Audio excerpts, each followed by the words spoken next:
நம்மளுடைய ஒரே கொள்கை எதிரி பாஜக தான். நம்மளுடைய ஒரே அரசியல் எதிரி திமுக தான். எப்படி? நம்மளுடைய ஒரே கொள்கை எதிரி, நம்மளுடைய ஒரே அரசியல் எதிரி.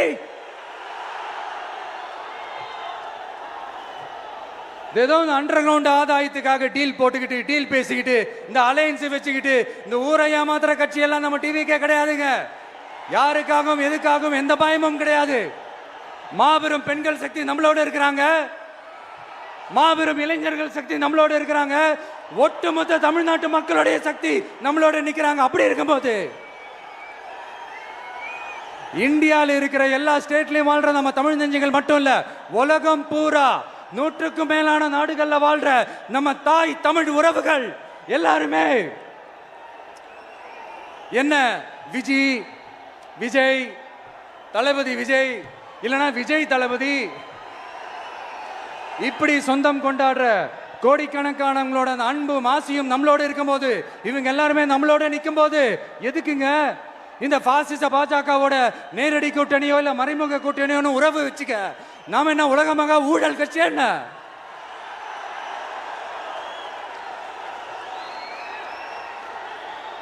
நம்மளை பத்தி சின்னதா ஒரு உண்மை ஒண்ணு சொல்லலாமா? என்னடா இவர் வாயால இப்படி சொல்றாருன்ட்டு யாரும் தவறா நினைச்சுக்க வேணாம். ஏன்னா இது ஒரு விதத்துல ஒரு ஃபேக்டும் கூட, அதனாலதான் நான் சொல்லணும்னு ஆசைப்படுறேன். நம்ம யார் தெரியும்ல? நாம எல்லாருமே சொல்றேன், நாம யார் தெரியும்ல? இந்தியாவின் மாபெரும் மக்கள் சக்தி கொண்ட ஒரு மகத்தான வெகுஜன மக்கள் படை.